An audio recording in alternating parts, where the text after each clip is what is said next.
If you're a heavy person, jogging destroys your joints. I'm sure you might have been there. For me, the main issue was that my fat was flopping around whenever I was larger, and I just hated jogging. I was nearly 300 pounds myself, and I used this exact non-jogging list to get down to 199 relatively recently. Now, on this list, there's some that are better than others, so we're going to be ranking them, but I have helped hundreds of people use this exact same list. None of my clients jog, usually because they're larger people, and they all lose weight, just like you can. I'm also going to show you how to add this list to your plan and make it a part of your actual plan to lose 50 to 100 pounds this year. Okay, so first is the problem with jogging. So this is how it usually goes. I bet you've been here before. So you start jogging, the weight comes flying off because you're burning significantly more calories. Jogging is good for burning calories.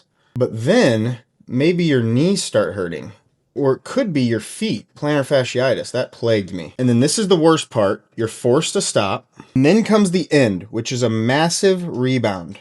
And that's because if you're anything like me, you finally had some hope. It was finally working. And now you're like, oh no, I'm going right back to feeling miserable like I always have.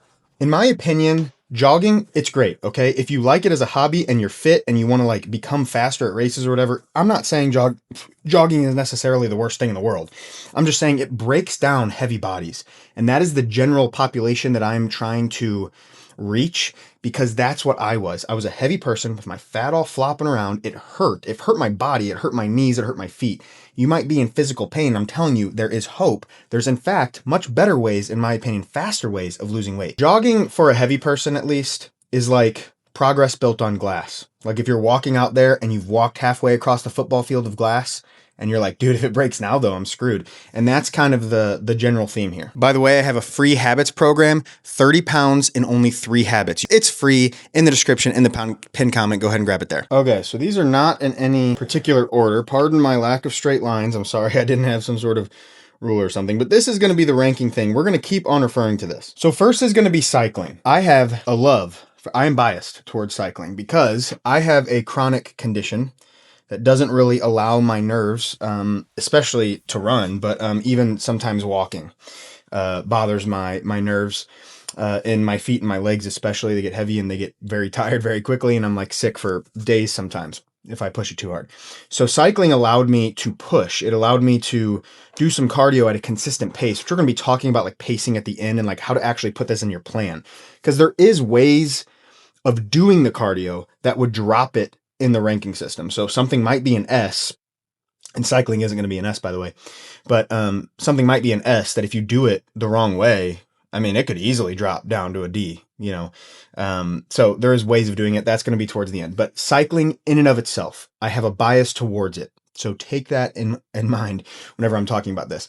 But for me, especially, and it fits like with my clients that are really heavy, it's low impact. You know, your muscles have to push. Now I'm talking like a spin bike or like outside, not the recumbent bike necessarily. The recumbent bike might be a good place to start, the one where you sit back and pedal, but you're just moving your legs at that point and it's more forward instead of down. It just isn't as good. I would put the recumbent bike lower on the list, maybe like a D or something. I'm not going to write it in there, but cycling in and of itself, you know, and it doesn't have to be like a spin bike. It could be one of those bikes with like a more comfortable seat or whatever, but that you actually sit up and hold on to the handles. That type of cycling. I would put that, let's go to the board here. I think, and maybe I should allow myself to move these. Oh gosh, just made that worse. But I think I'm going to put that into a B. And again, this is my favorite, like I'm biased towards that. And so maybe it's a C, but I think I'm trying to be harsh on it a little bit because I am biased towards it. Cycling is going to be a B. That's because it's low impact. It's very friendly on the joints. You're able to push without usually causing plantar fasciitis or anything like that. And plantar fasciitis tends to be a problem for heavy people because of all the pressure on the arches of the feet, just constant pushing down pressure. And whenever a person who is heavy gets more active, because they probably weren't very active to begin with, right? At least not as active as they're going to be whenever they're doing their program. Whenever they become more active, there's now more pressure that the arch wasn't used to. And so it tends to flare up. So that is why cycling is so powerful, and it's getting a B. It might be an A. Maybe I'll change that.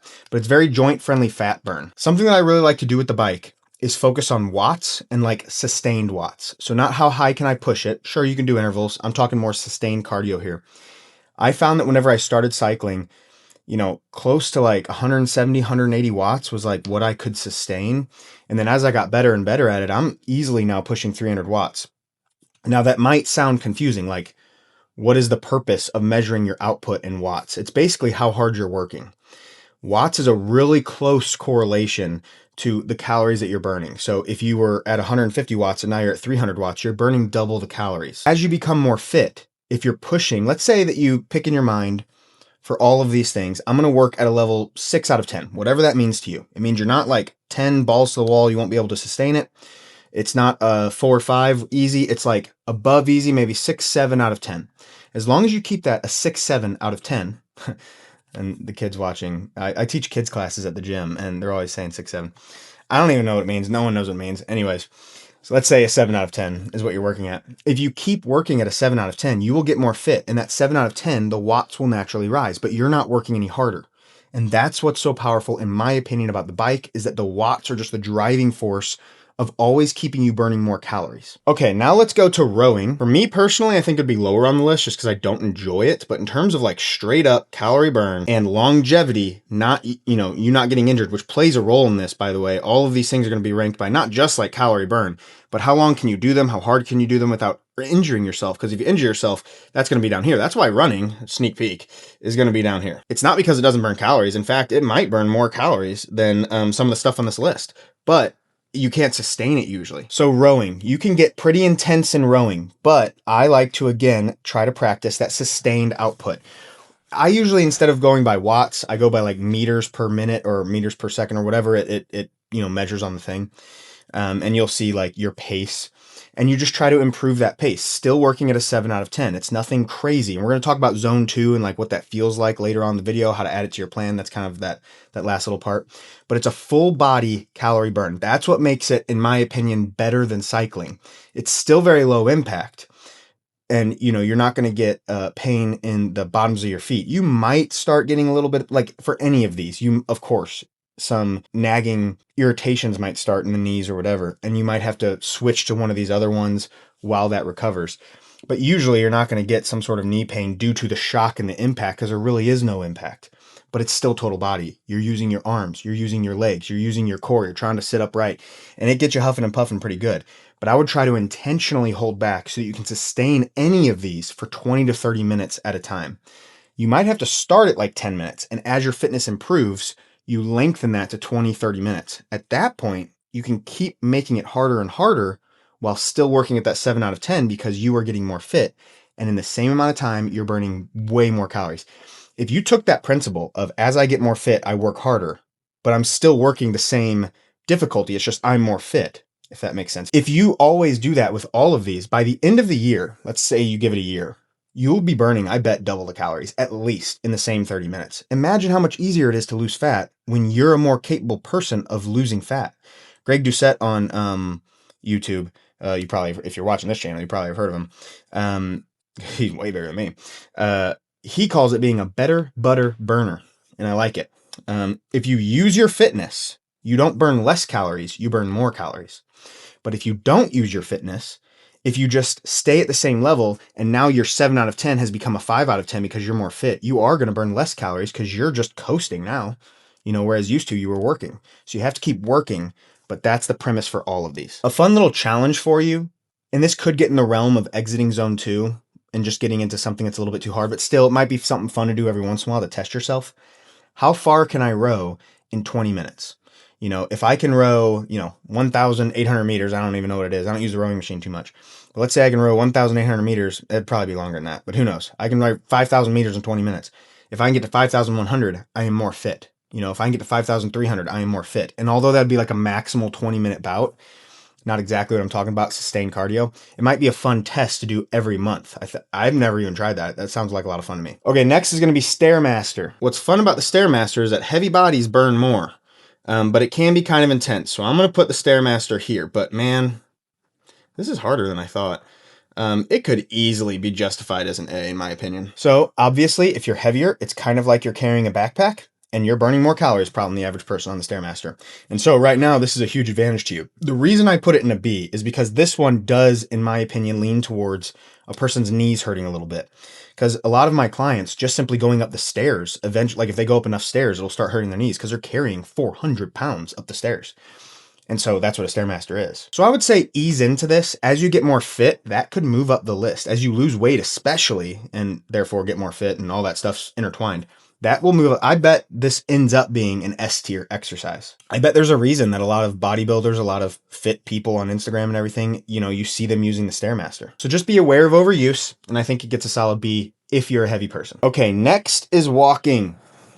Maybe I should adjust all of these down because I got to save the S. This is like the anchor in my opinion. So walking is going to be an A, and almost all like rowing could be a B, cycling, a Stairmaster could be a C. That could be more, but anyways, we're just going to leave this. So walking is going to be an A. The reason walking is going to go into an A, I'm going to call it the king of fat loss. And you'll actually see videos on YouTube from legit like, fat loss YouTubers, Mario Atomic and stuff, that's actually like their title or their thumbnail or whatever is king of fat loss or the best for fat loss is walking. And it really is because it's sustainable. I do think it is the number one exercise for fat loss, which doesn't make sense why I don't have it in an S, but that will make sense in a second. But it scales forever. You can do it anywhere. You could walk longer, you could walk faster, and there's other ways of making it more efficient. But it is just so powerful that even if you are traveling to see family or whatever, you can still walk. Now, one reason that maybe it's in an A and not an S is because enough walking at first will start to maybe bother the feet or the knees. It'll still bother the joints. But that's true for all of these. So I don't know. I don't think that's what's keeping it down to an A. I'm kind of ranking these as I'm going. I don't have like lists in here of the rankings. We got 2 more that I'm throwing on this board, and then I'm gonna like rapid fire because these are all my favorites. These are all gonna go kind of high. But yeah, so walking for that reason is gonna be an A. Okay, rucking is the queen of fat loss, which means it is above the king of fat loss. Let's all get real. We know that. That's going to be like an A plus, Rucking, if you're not familiar, is putting weight into a backpack. And it doesn't have to be a special rucking backpack, although they've gotten like really affordable. I have one off of Amazon and I really like it. It's what makes it a rucking backpack. It's not just a sales tactic. They are like more padded, and then the straps are shaped in a way that puts it a little higher on your back. You cinch them down and it puts it higher on your back and makes it more carryable on your shoulders instead of your low back. And then they have like a hip belt that kind of disperses the weight towards the hips instead of the shoulders, and you kind of alternate between that. I'm not an expert in like military rucking, but the owner of Go Ruck, he has some podcasts where he's talked about that weight dispersion, how switching back and forth is something that they did in the military, I think. I could be wrong about that, please. I'm not trying to act like a military person. Rucking is very powerful for that reason. It is very, this is the thing I was alluding to with how you can make walking harder. So it's just walking on steroids, and you can slowly add weight. So you can start with just water bottles. And that's my favorite way. I know it sounds lame, but that's my favorite way of starting my clients is you take a drawstring backpack and you put in 4 water bottles, and then a 5th, and then a 6th, and then the drawstring will start to hurt because you've leveled up enough. Now you need to get like a regular backpack and start putting in 7 and 8 and maybe a gallon of water or whatever. Some of my clients use plates or dumbbells, but it does kind of rub up against your back. And so you need to get a special rucking plate, but congratulations, you've earned it. Okay. That's how I want you to think about like needing to get equipment is you have earned the right to add a rucking plate. A rucking backpack also has the advantage that it usually has a rucking plate like insert, like a thing that's like that big, and you put the rucking plate in and it actually cinches it down so it doesn't move and doesn't rub up against your back. So I think right now in my rucking backpack, and I carry it everywhere, I just love it. And I do carry it a lot during cardio, but I think I have a 30-pound, and that's quite difficult. I think if I pursued that more, I do more walking and the next one, steps combined with that. But if I got more into rucking, I would hope that by now I'd be on 40, but who knows? Maybe I wouldn't, I'm not sure. But you can grow with it, and that is awesome. Okay, and the last one is going to be, and you're going to think, well, this isn't the last, I'm going to rapid fire a list of things that are more down here. But the last one that I'm really fond of is going to be weightlifting, and you're going to think that that is a cop-out because this is not cardio. But although I wrote a cardio tier list on that board there, this is really like what beats running to lose body fat. And weightlifting was my secret unlock. I put this in my notes as the mother of dragons. So you got the king of fat loss walking, the queen of fat loss rucking, and the mother of dragons. I thought that was kind of cool. I don't know, pretty lame probably. But either way, this is like the the queen of the king of the queen, whatever, top of the top. S tier, weightlifting, because long term, this was my unlock, was getting my muscle so that I had to eat more in order to sustain my body weight. I just didn't eat more and therefore lost the body fat. And whenever you're new to weightlifting, which a lot of people, watching this channel will be relatively new, you're going to gain a ton of muscle if you're working out properly. So I'm going to talk really quick about how to work out properly. This isn't a deep dive on that. I do some other videos on that, but I'm going to give you the overall kind of scheme of it. And that is to start slow with perfect reps and work on technique first. You're going to make it harder by working on technique. If at first you're, doing a shoulder press like this, and then you're like, okay, I'm going to start going for a deeper stretch and controlling it, you're going to overload the muscle just by controlling it and going for that deeper stretch. So at first, let's say the first 3 months, go for perfect technique on whatever your program is. If you need something to build a program, by the way, for you, not just some cookie cutter program that you find online, I do have another free resource in the description. It's FitBuddy, and it'll actually ask you questions about injuries and past and history and things like that. So you can grab that. That's free in the description in the pinned comment. But and that'll give you if it'll ask you how many days per week and stuff like that, what equipment you have access to. It'll give you a program. Either way, do it well. That's your first priority, because that will be overloading the muscle, is doing it better and better and better, especially more complicated movements like squats, bench press, things like that. Machines, maybe you catch on to those really quick, but still try to move well, try to breathe well, all that stuff. But then you progress, let's say at month 4, to every set, almost every set, being near failure, really close to failure. If you watch a lot of my videos, you know I'm a big proponent of this, and that is every single set. Every set pushing that close to failure. I only do 2 or 3 sets per exercise because I push so hard. All the other stuff is junk. My workouts only last like 30 minutes, 40 minutes, because I work out six days a week. So I do push-pull legs, which I'm going to talk about these splits later, because push-pull legs have been getting a lot of slack lately. And I think there's a good defense for it, in my case at least. But either way, progressing to near failure. As I've been doing that on my favorite example is a chest fly machine, because everyone at the gym is so impressed by it. And it does feel good. I'm not going to lie. You can think I'm a lot of people have commented on my physique, said I'm a piece of crap or whatever. I don't care. The chest fly machine at the gym maxes out at 315 pounds. I never thought I would ever reach that. I thought that was just there to be there. And now I'm doing that, 18 months of working out really hard. And I'm doing the full stack now. I was started at 80 pounds, and now I'm doing 315 pounds. I did it 12 times the other day with almost perfect form, at least up to like rep 10. And it feels good, but it's because I've been pushing and I have really been trying, and it's hard. Every set, it's gonna be hard. And that's the point. At first, go for form, then near failure. Get that program from FitBuddy in the description, and that is literally all you have to do. It's gonna give you your days per week and all that stuff. So I don't even need to worry about telling you about that, because it'll do that for you. All right. Like I said, I haven't pre-planned these. We're gonna rapid fire. Elliptical. Ooh, man. I almost want to do like B+ elliptical, because how do you spell elliptical? Elliptical. This is going to be a B+, because you use your hands, your arms, and your legs. So it just burns more calories. I think it's a little bit more gentle on the knees and everything. So man, this could be like an A-. I don't know. It's somewhere in this area. Next is going to be P90X stuff. This, running should be up here, because P90X and things like that, intense stuff, are going to be in the F category. If you enjoy it, what is that? That's a backwards 9. That's PP0X, whatever. P90X, that goes in F. It's too intense. If you love it and you're one of those weirdos, I love you. Okay. You're like my soul animal. What do they call it? Soul person? Whatever.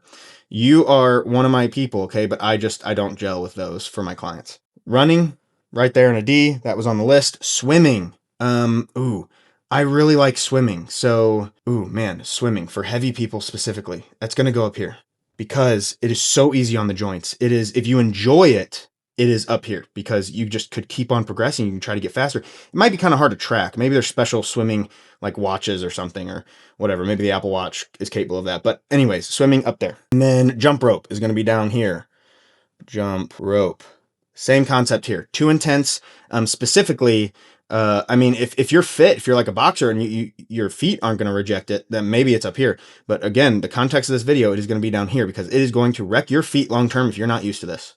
Okay, to close out the video, part 3, if you will, I think this is part 3. Yeah, I kind of had like an introduction of what's the problem with running, and then the tier list, and now this is like part 3, how to apply this. Imagine that you are on a long road trip, and you navigate to the highway. You know how there's always a highway that you're on for like 8 hours or something?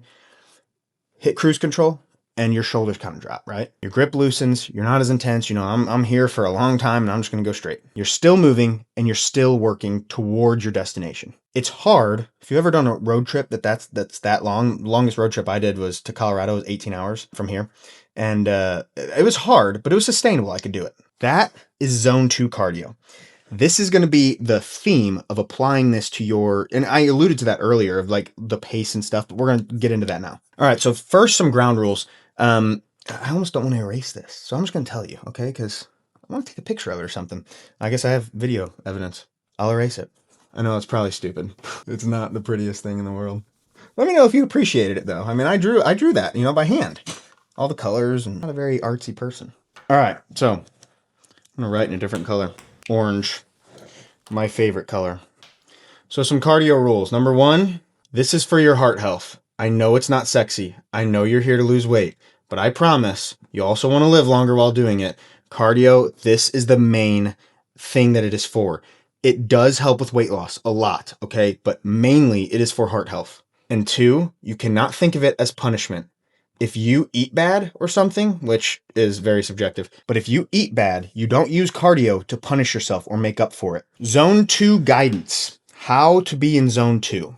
Just always be asking yourself, could I hold a conversation? If someone called me right now, would it be too annoying to talk to me? You're going to be breathing a little bit, but you can have full sentences. You don't have to stop a sentence and catch your breath. Now let's talk about how often to do it.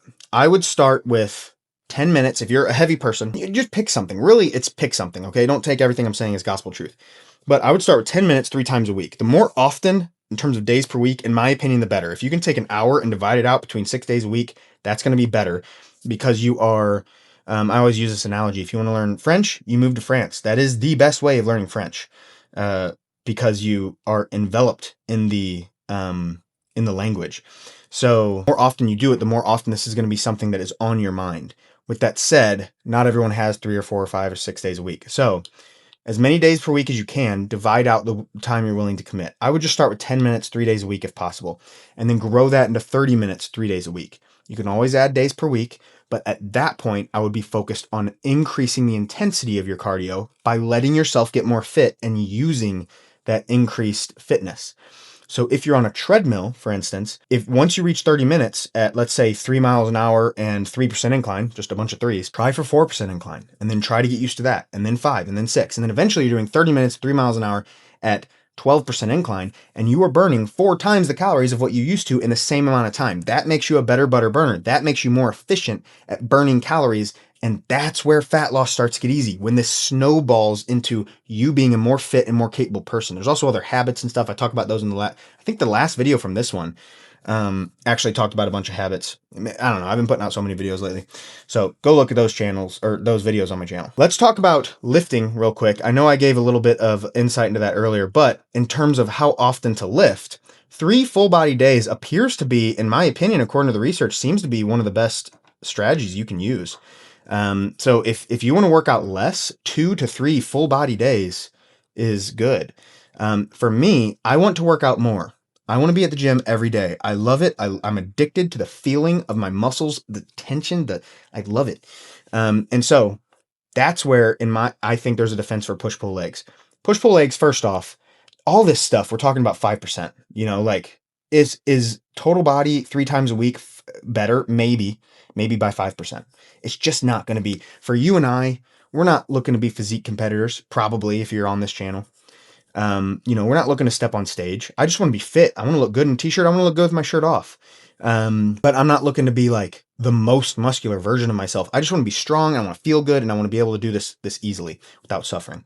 And so if that's you, pick what's best for you. If you want to be in the gym 2 to 3 times a week and that's it, do a total body.